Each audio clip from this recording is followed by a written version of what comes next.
सम्यक दर्शन होने पर मैं ज्ञानानंद स्वरूप भगवान चैतन्य मूर्ति आत्मा हूँ तथा अचेतन ये जड़ रागादि मुझसे भिन्न है, ऐसा भान होता है। दयादान का राग हो या पंच महाव्रत का राग हो, ये सब आश्रव हैं, दुखदायक हैं और निज वस्तु यानी आत्म वस्तु आनंददायक है। इस प्रकार जो आत्मा और पर का अंतर जानता है यानी भेद जानता है, वह स्वयं ज्ञान में होता हुआ कर्म का अकर्ता प्रतिभासित होता है। भेद ज्ञान होने पर ज्ञानी राग को अपने रूप नहीं करता तथा अपने को राग रूप नहीं करता। आत्मा त्रिकाली ध्रुव चैतन्य स्वभावमय ज्ञायक स्वभावमय वस्तु है। ऐसी चैतन्य वस्तु की दृष्टि होने पर धर्मी ऐसा जानता है कि मैं तो ज्ञानमय हूँ, मैं व्यवहार रत्नत्रय के परिणाम रूप भी नहीं हूँ। ज्ञानी के व्यवहार होता अवश्य है, लेकिन उस व्यवहार को ज्ञानी स्वरूप से भिन्न ही मानता है। मैं तो व्यवहार का राग का जानने वाला हूँ, ज्ञानी ऐसा मानता है, जानता है। समय समय में उत्पन्न हुआ राग ज्ञानी को मात्र जानने के लिए प्रयोजनवान है और यही वस्तु स्थिति है। वस्तु स्थिति को स्पष्ट करने वाली भगवान कुंद देव की वाणी अलौकिक है बापू। जो व्यक्ति अपने ज्ञानानंद स्वभाव को राग से भिन्न करके ज्ञानमय हुआ, वह ऐसा जानता है कि मैं तो ज्ञायक यानी जानने वाला हूँ। हालांकि वर्तमान में अपनी कमजोरी से विषय वासना का राग भी मौजूद है, फिर भी मैं तो उस राग से भिन्न मात्र उस राग को जानने वाला ज्ञान स्वरूप भगवान आत्मा ही हूँ। मेरे ज्ञान स्वभाव में राग नहीं है और राग में मेरा ज्ञान नहीं है। मैं तो ज्ञान स्वरूप चैतन्य तत्व हूँ और राग अचेतन है। यह शुद्ध चैतन्य मूर्ति भगवान आत्मा अचेतन राग रूप कैसे हो सकता है?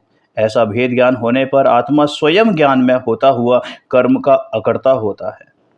अब यहाँ पर देखो, ये आया ना कि स्वयं ज्ञान में होता हुआ। ये स्वयं का मतलब है कि कोई ये ना समझ ले कि कर्म का अभाव हुआ इसलिए आत्मा ज्ञान में हुआ है।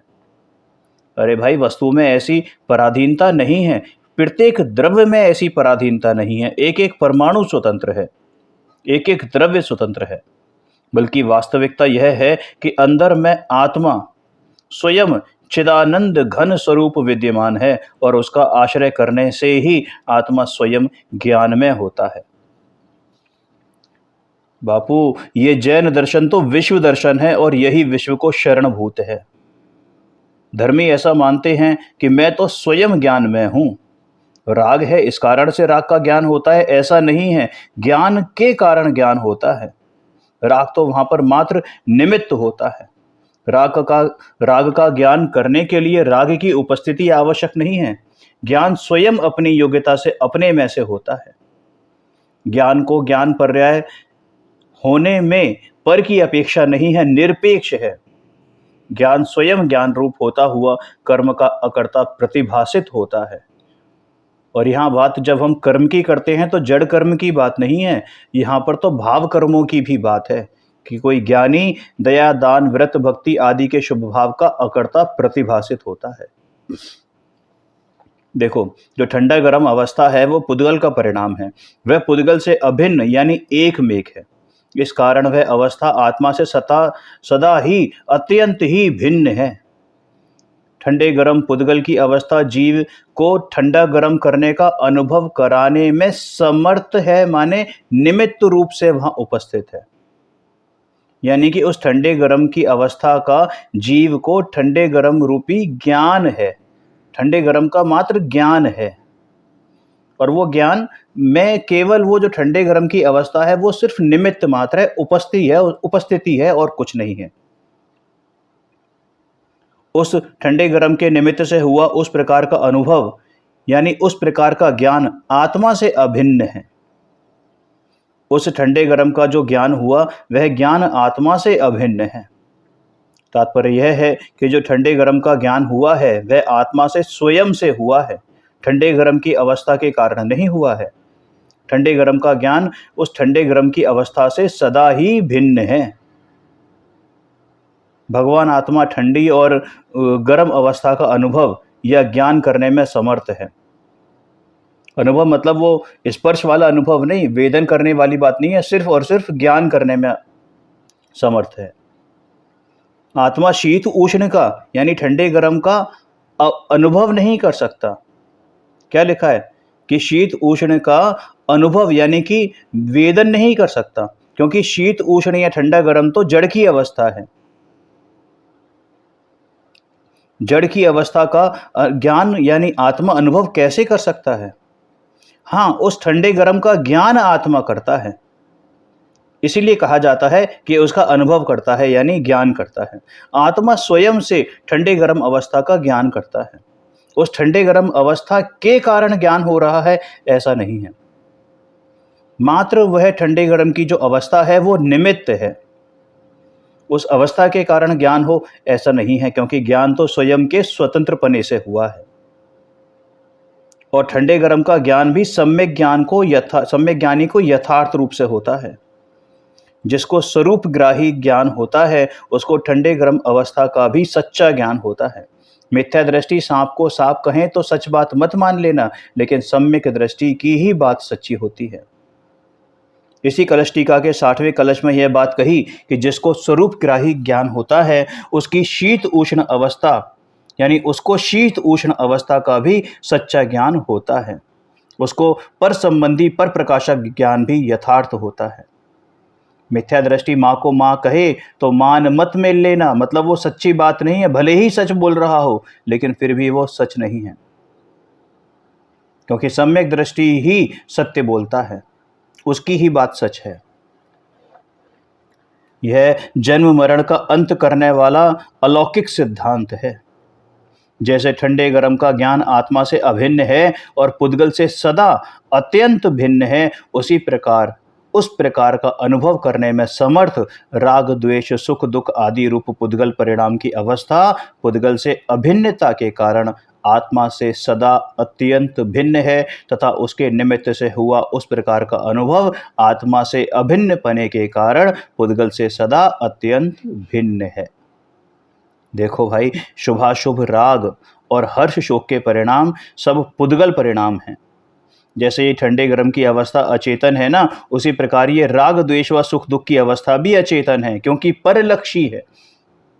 ये राग द्वेष आदि अवस्थाएं पुद्गल जन्य हैं, वे अनुभव कराने में समर्थ हैं, माने वे निमित्त रूप से वहां पर उपस्थित हैं। जैसे राग द्वेष और जैसी सुख दुख की कल्पनाएं हैं वैसा ज्ञान होता है।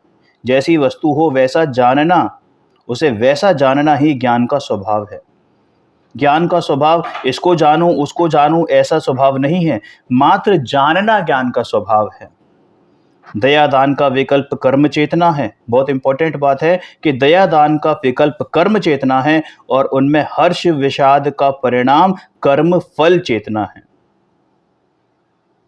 कर्म चेतना और कर्म फल चेतना पुद्गल के परिणाम है, अचेतन है। पुद्गल परिणाम पुद्गल से अभिन्न है और आत्मा से सदा अत्यंत भिन्न है। यहाँ राग से भेद ज्ञान कराया है। हालांकि राग चैतन्य की पर्याय में होता है, फिर भी निमित्त की उपाधि पूर्वक होने से निमित्त की अपेक्षा उसे पुद्गल कहा गया है।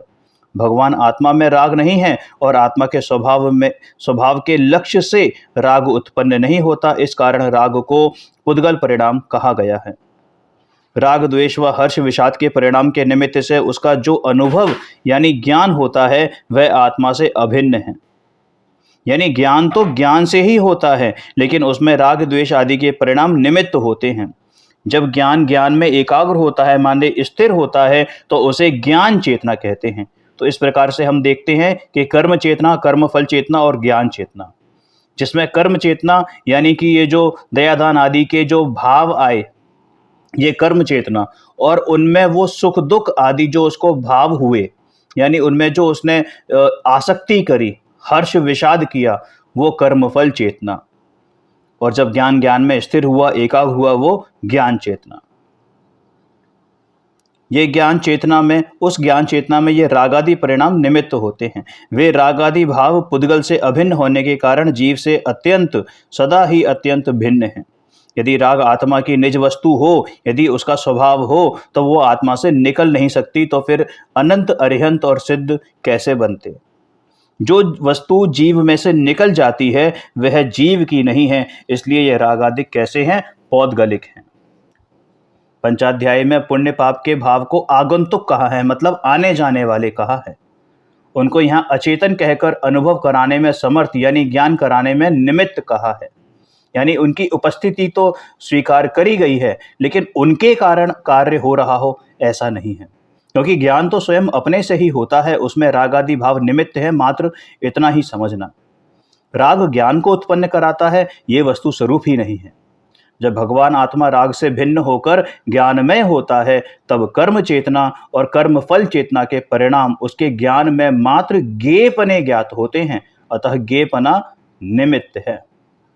अपना जो स्वयं पर प्रकाशक ज्ञान परिणमा है ना, वह ज्ञान आत्मा से अभिन्न है तथा पर से रागादि से सदैव अत्यंत भिन्न है। और पर्याय में जो रागादि परिणाम हुए वे पुद्गल से अभिन्न हैं और आत्मा से सदा ही अत्यंत भिन्न हैं। जैसे करौंत से लकड़ी के दो टुकड़े हो जाते हैं, ऐसे ही ज्ञान व राग के बीच भेद ज्ञान रूपी करौंत से दो टुकड़े होने की ये बात है। ये राग आदि परिणाम ज्ञान में निमित्त हैं, इसका क्या मतलब है कि बस इसका अर्थ इतना ही समझना कि ज्ञान स्वयं से स्वयं पर प्रकाशक पने परिणमता है, उसमें राग आदि भाव परज्ञेय रूप से निमित्त मात्र हैं। आत्मा ज्ञान करने में स्वयं से स्वतंत्र है, स्वयं सिद्ध है। राग हुआ इस कारण वो राग जानने में आया, ऐसा नहीं है। भैया देखो, ये परमात्मा की वाणी है, परमेष्ठी की वाणी है, आचार्य भगवान भी परमेष्ठी है ना। तो जो धवला शास्त्र में आता है कि नमो लोए त्रिकालवर्ती सब अर्हंताड़म, नमो लोए त्रिकालवर्ती सब सिद्धाड़म इत्यादि जो पाठ हैं, तो वहाँ ये समझना चाहिए कि त्रिकालवर्ती पंच परमेष्ठी के अस्तित्व को स्वीकार करके उनको नमस्कार करने का जो राग हुआ है, जो भाव हुआ है, वह बेसिकली पुद्गल का परिणाम है। यद्यपि वह पुद्गल परिणाम ज्ञान कराने में निमित्त रूप से समर्थ हैं, परंतु है तो वो पुद्गल का ही परिणाम, अतः वह पुद्गल से अभिन्न है। उसका जो ज्ञान हुआ और वह ज्ञान आत्मा से अभिन्न है और राग के परिणाम से अत्यंत भिन्न है। पर को नमस्कार करने का भाव, ये विकल्प, ये राग है। अपने अनुभव में लीन होना, स्वयं में नमना, झुकना, समा जाना, यही निश्चय नमस्कार है। स्वयं के आश्रय से निर्विकल्प दशा भाव नमस्कार है।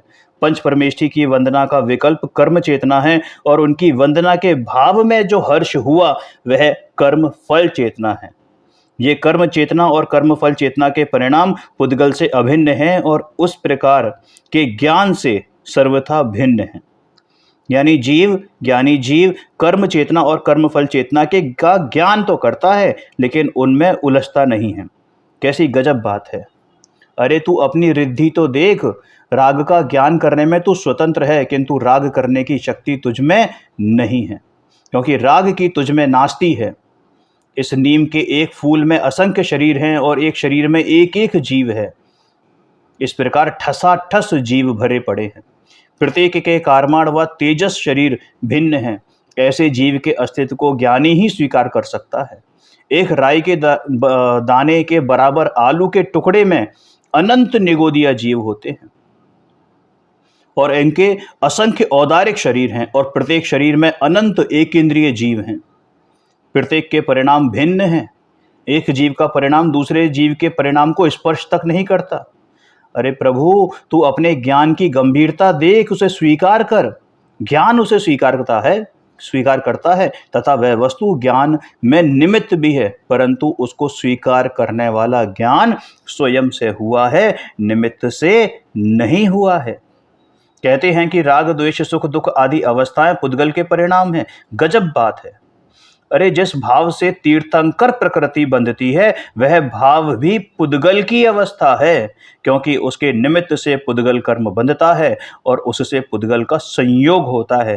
तीर्थंकर प्रकृति भी पुद्गल ही है, वह भाव आत्मभाव नहीं है, इस कारण पुद्गल परिणाम है। ज्ञानी को तीर्थंकर प्रकृति के बंध के कारण रूप जो शुभ राग भाव आता है ना, वह राग ज्ञान में निमित्त होता है। उस शुभ राग संबंधी जो ज्ञान हुआ वह ज्ञान आत्मा से अभिन्न है और पुद्गल से, अर्थात उस शुभ राग रूप पुद्गल से अत्यंत भिन्न है। भाई, ज्ञान की पर्याय का इतना विषय है कि वह अनंत के अस्तित्व को अनंत रूप से जानती है, परंतु वह जानपना पराधीन नहीं है, पर वस्तुओं के अधीन नहीं है। पर पदार्थ व जो रागादि हैं इस कारण ज्ञान जानता है, ऐसा नहीं है, बल्कि ज्ञान का जानना मात्र ही ये स्वतंत्र स्वभाव है। ज्ञान स्वयं से होता है, शास्त्र से नहीं। पर को जानते हुए जो विकल्प होता है वह विकल्प भी ज्ञान से भिन्न है, इसलिए उस विकल्प से भी ज्ञान नहीं होता। भाई वीतरागी जिनेंद्र भगवान का सिद्धांत कोई अलौकिक ही है।